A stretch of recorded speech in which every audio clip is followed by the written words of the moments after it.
I'm John Lanius. Welcome to The Room. The Room gives you access to Geniecast's top thought leaders, authors, entrepreneurs, business coaches, sports celebrities, and much more. Our guests will share ideas and concepts that you may use to better your organization and propel your teams. Our guest today is Denise Lee Yohn. Denise Lee Yohn is the go-to expert on brand leadership for national media outlets, and she's an in-demand keynote speaker and consultant and an influential writer. Denise is the author of several books, including the bestseller, What Great Brands Do, the 7 brand building principles that separate the best from the rest. Hi, Denise. Welcome to The Room. Hello, John. How are you? I'm great. Thank you so much for being here. So for those who don't know, tell us a bit about your background. Wow. Well, let me start off by saying that I have been an independent, meaning owning my own business and own company for 14 plus years as a speaker and a consultant and writer. Prior to that, I was at Sony Electronics, heading up their brand and strategy group. Before that, had a bunch of different roles at ad agencies, as well as in product management and market research. So I feel like I've done it all. And I've written my books and designed my keynote speeches to convey everything that I've learned through all those experiences. Well, I love that, because the more that you do, the more you have to offer our viewers. And so it's really perfect that you're here today. So having experience working with some of the most successful companies, what common qualities have you noticed that they all share? Well, the thing that distinguishes great brands from all other brands is something that's kind of surprising. I think most people would point to having great products or innovative marketing or excellent customer service. And all those things are very important. But in my research, that I found that the number one thing that distinguishes businesses that have great brands is that they think about and build their brands differently. Instead of thinking about their brand as an external image or a name or a logo or a marketing campaign, great brands think about their brands as what they do and how they do it. So your brand is what you do and how you do it. And when you think about and you use your brand in this way, it has so much power, because everyone who works on your brand shares one common understanding of what your brand stands for, how to grow it, how to nurture it, what to do, what not to do. And everyone can support and advance what you want to stand for in the world and how you want to stand for that. I love that. So when you're talking about the creation of that, whether you're a startup or a multinational, is this something that emerges organically, or is it something that you're creating? What are your thoughts on that? Yeah, John, I think that the short answer is it kind of depends. I think that at any stage in a company, you can start building a great brand. Obviously, it's best to do it when you first are starting your business, because then you can infuse this brand-centric approach, what I call like building the brand-driven business or brand-led business in everything that you do. But just because you were an older established company doesn't mean that you can start adopting some of the principles that I write about and talk about, and over time build your brand into greatness. So it really depends on where you are, but greatness is accessible to everyone. That's great. That is great. So speaking of greatness, that shift from brands to leaders, obviously it's been quite a year and we're still dealing with that now. But in your opinion, what can leaders do to stay ready and resilient for their organizations to thrive? Yeah, I've been talking about this a lot with lots of different leaders, because this is really a time of major disruption and change. Not only the pandemic and the disruption that all of that has caused on how people work and supply chain and privacy and security, all that stuff. But in general, technology seems to have accelerated a lot of new ways of just being and new ways that customers interact with companies. And so I think just understanding that, what you were doing, even pre-COVID, is no longer relevant. I think some business leaders may wish that things could just get back to normal, back to the way things were before the pandemic. But so much has changed, again, not just because of the pandemic, but lots of other factors, that really having this forward orientation, this idea that you can really adapt to change and have to continue to adapt to change is so important. But some specific things that I think are really important for leaders to be aware of. One is that it is your responsibility to cultivate a healthy and effective and sustaining culture within your organization. I think a lot of times when business leaders face change, they tend to focus on strategy and operations and just getting the work done. But culture is an enabler for great strategy, for great operations, for great work. And so as a leader, you need to really value the power that culture can have and ensure that you have articulated a clear and unique and focused purpose, as well as core values that define not only what you're doing, but how you're doing it and why you do it, so that everyone in your organization shares that common understanding. And then you need to be driving your culture or your desired culture into all aspects of your organization and your operations, most importantly, into the employee experience. And that's another thing that I would just point out, is saying that as a leader, understanding that employee experience has become just as important, if not more important, than customer experience. That's another change that I think we need to be aware of, and to deliberately design and manage employee experiences that engage and equip and empower our employees to do their best work and produce the results that we're looking for. So we could talk a lot about this topic, but those are just a few things I'd point out. Well, I really appreciate that you talked about change, because one of my favorite quotes is that one definition of mastery is to be comfortable in the uncomfortable. So how do you work with leaders, or how do you coach leaders to identify that uncomfortability of change, and how do you go beyond that? Yeah. I love that quote. I think that, one is, as I said, having really solid core values, making sure that you have clearly articulated the expected attitudes and behaviors of everyone who works in and on your brand.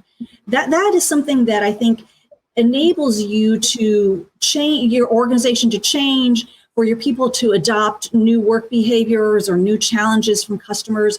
But they need to have a grounding in, what are our core values. So I think that's the starting point. But then I think emphasizing process over planning is something else I would say. We used to do, 3, 5, 10-year strategic plans. And I think that so much change is happening so quickly that it's pretty unrealistic to develop those kinds of long-term plans. Again, you want to have a vision and a purpose for why you're doing the work you're doing and kind of where you're headed. But in terms of the how your organization operates and what its strategies are, what its priorities are, you're going to need to remain fairly nimble and agile and willing to change as market conditions change, as your customers change, et cetera. And so if you emphasize having great process, then you can make those adaptations. And one of my colleagues, Jamie J., who runs a remote work environment service, his philosophy with his employees, let's do everything as if it was the last time we're going to do it. Meaning that every time they go to do something, they make sure that they have documented what is the process for doing this, so that the next time they have to do it, they don't have to reinvent the wheel. And this is particularly important when change is happening so quickly. So you want to develop a process for how do you adapt to new health and safety requirements from the government? How do you onboard new suppliers, given all the disruption that's happening in the supply chain world? How do you onboard new employees? So if you have all these processes that are well defined and well documented and everyone is aware of them, then as things change, you can kind of plug and play and say, okay, we might not know how our supply chain is changing, but we know that whenever we're going to bring on a new supplier, this is what we need to go with. We need to cover with them. And so it makes you much more resilient and efficient despite all the change that's going on. Perfect. Well, we are off to the right start with our guest, Denise Lee Yohn. And when we come back, we're going to continue the conversation, and we're going to talk about why the employee experience is just as important as employee engagement. So stay with us. You're watching The Room.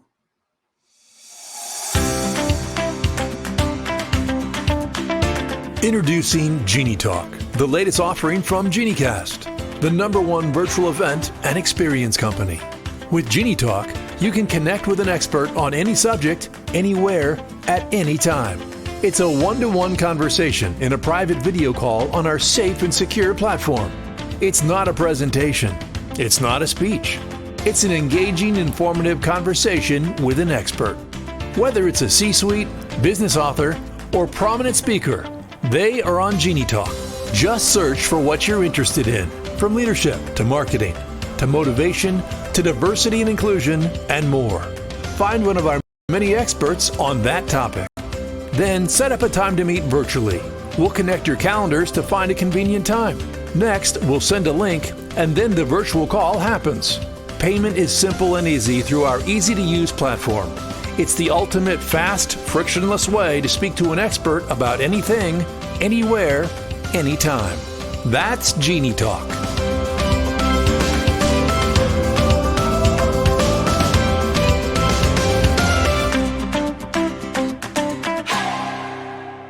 We're back with Denise Lee Yohn, brand leadership expert, and we're having a fantastic conversation if you're playing along, which I know you are.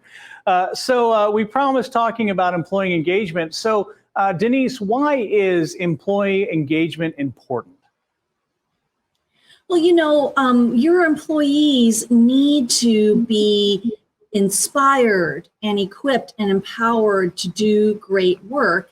And that kind of engagement doesn't just happen. There might have been a time in the past when there was kind of a baseline of expectation that you could operate with all your employees. But there's almost kind of a new social contract that has arisen with employees today, where there's so much more of a consumerization of employment.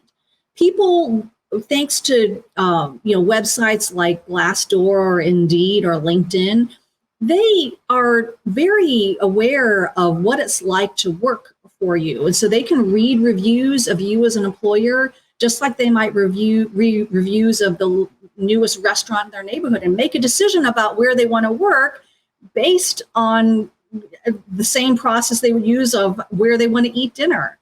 And so as an employer, you need to be deliberately creating and managing employee experiences that truly engage employees, that enable them to know what it is that what kind of relationship and what kind of value you're delivering to the customer, what your brand stands for, and what makes you different. And then in their hearts, be able to really kind of be motivated to work with each other and to go the extra mile when it's needed, and to think beyond their specific job responsibility to what is the right thing to do. And then you need to empower them with their hands and their feet, give them tools, resources, community with other colleagues or people outside your organization that enable them to be able to do great work. And so this kind of engagement is so critical to the results you're looking for as a business leader. And like I said, this kind of engagement doesn't just happen. So as a leader, that's a key priority. And I should say customer experience has been a priority, or has been developing as a priority for many years. And I think that most companies understand how deliberate they need to be about creating a unique, valuable, emotional customer experience. Well, now what we're learning is that employees need to be engaged in the same way, with the same tools, same framework, same approach. Great start off there. So when we talk about engagement, it seems like that the conversation always goes to leadership, like it's leadership's responsibility. What are your thoughts on actually engaging with the employees in designing and then implementing engagement practices or processes, how can leadership actually work with employees to create those engagements? Yeah. Well, the number one thing is to listen, right?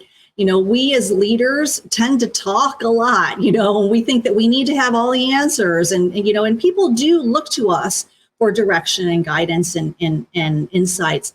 But the number one thing we can do to engage our employees is to listen, and to listen well, listen between the lines so that we really understand what our employees need and want. And believe me, things have changed. In COVID, I think different employees have experienced different challenges.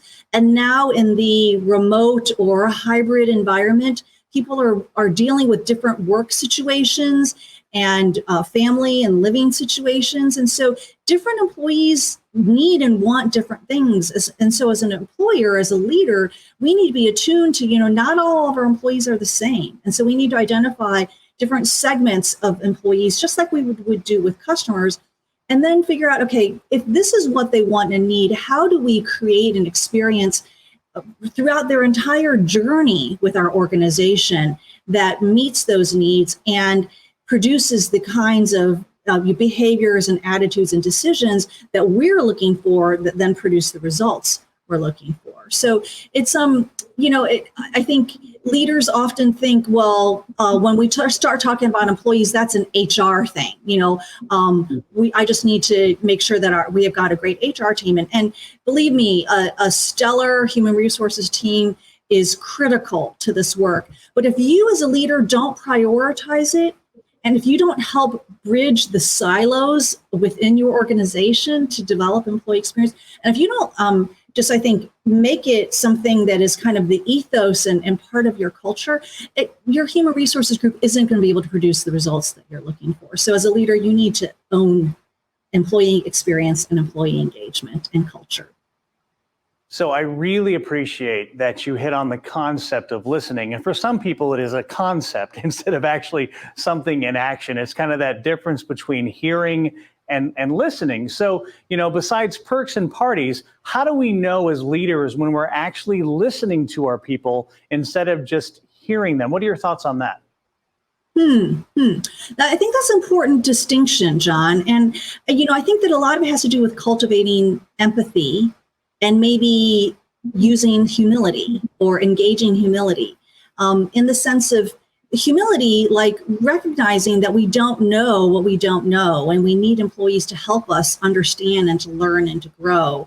So just even having that posture of, going to our employees and seeking really, valuing the input that they have is important. And then empathy, not just kind of taking what people say on face value, because a lot of employees will just tell you what they think you want to know.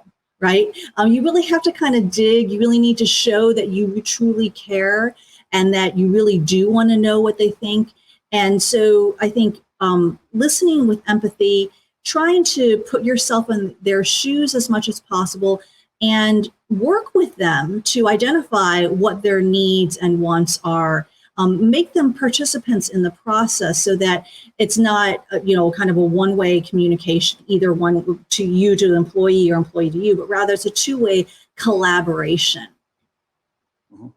I really appreciate that you hit on one of the three domains of knowledge. You said, don't know what we don't know, and there's the domain of that we know that we know. We know that we don't know. And then there's that third, which is we don't know what we don't know, which we can't really know that one, which is so fascinating. So we're going to continue the conversation in just a minute. So stay with us. More with Denise Lee Yohn. After this, you're watching The Room.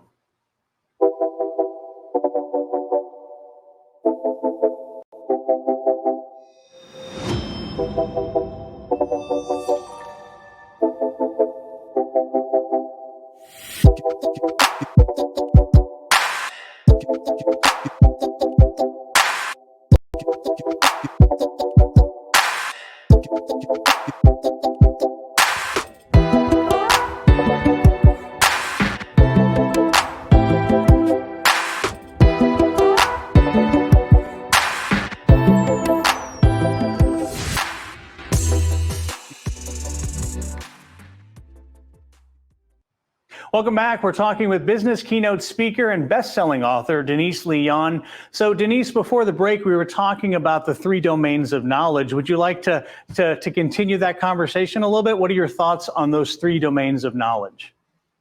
Yeah, so you were talking about, what we know we don't know, and then what we don't know, right? And, what I had said before is that I think it takes a lot of humility to say, hey, I don't even know what question to ask, but I'm here to listen and to learn. And I think that will take you far, not just with your employees, but I think with all of your stakeholders, is really kind of having this posture of wanting to learn. I will say that one of the things that I find most leaders don't know that they don't know is around culture building. They don't teach you how to build culture in business school, right? I mean, they should, but they don't. And so I think sometimes if you don't have that kind of natural, inherent, or instinctive approach to culture, you as a leader may want to cultivate your desired culture, but you don't know how. And so that's why I wrote my book, Fusion, How Integrating Brand and Culture Powers the World's Greatest Companies. Because I think that people need a playbook to say, if this is the brand that we aspire to, if this is kind of what we want people from the outside to know us as, and to think about, and to see us as different and better than our competitors, then inside our company, we need to cultivate a culture that enables us to produce those results and, to engage our customers in that way. And so the book takes you through the steps of assessing the gaps between what your current culture is and what your desired culture is, as well as assessing what kind of culture you need in the first place. And the most important thing that I think people don't understand, or again, is not really taught about culture, is that your culture needs to be unique. Again, there's kind of a baseline of good culture, and as an employer, just to even compete for talent, you need to offer some basic elements of your culture, like, respect and teamwork and some development opportunities and decent rewards, compensation, et cetera, et cetera. But beyond that, if you want your brand to be known as something unique and special in the marketplace, then your culture needs to be unique and special as well. So you want to be aligning and integrating your culture and your brand so that your culture, you have unique core values, you have a unique single purpose to guide your organization, and then everything that you do, from how you organize, your organizational design, your operations and your processes, your employee experience, employee brand engagement, all of this needs to be designed so that you operate in a very unique way, so that then you can produce the unique results you're looking for. Absolutely. I'm really invigorated by today's conversation. And if we look at the audience of the room, it really is mostly B2B. And it really is an opportunity for people to get to know the genies that are on Geniecast. And obviously, we're on that platform, and you're on the Geniecast platform. So I want to give you an opportunity to speak about what it is that you really offer clients and why they should reach out to you. Yeah. Well, as you were talking about B2B, I would say that in general, I am known for customizing my talks to my audience. So whether you're B2B, B2C, whether you are a small startup or a multinational corporation, regardless of what industry you're in, it is my job to make sure that the information and insights I'm presenting to you are relevant and actionable, so that you can actually walk away from the conversation or from the talk or keynote or whatever, and actually be able to take action and have that make a difference and an impact in your organization. So the number one thing is that I customize my talks, and I almost consider every conversation I have as kind of a mini consulting session. I don't ever do anything canned. So that's number one.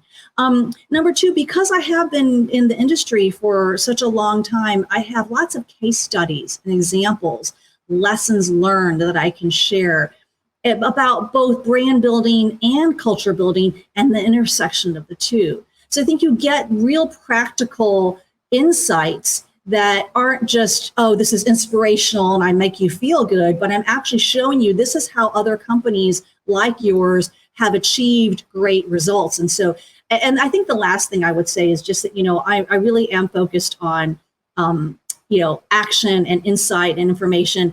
I admit I'm not the most entertaining and funny speaker that you will meet, and so if that's what you're looking for, I'm probably not for you. When I try to tell jokes, they never go over well. But when I try to give my clients practical information that they can take action on, provocative questions that they really ponder over for a long time, and then tools, giving people access to many of my free resources and tools where people can go back and take an assessment or use a framework.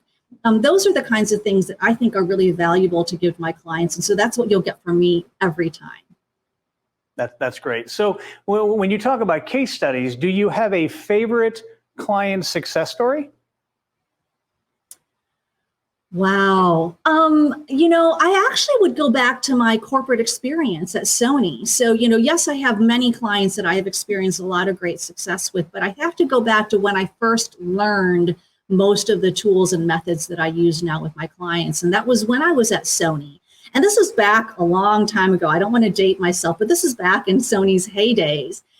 But the president and the chief marketing officer of the company knew that they couldn't take that success for granted. So they hired me to be their first ever brand leader to come in and introduce brand management to the organization. But rather than having me focus on, developing great TV campaigns or, redesigning the logo or, things like that, which may have been important, we focused on internal brand engagement and alignment, making sure that everyone inside the organization shared one common understanding of what the Sony brand stood for and how they were to interpret and reinforce it in their daily work.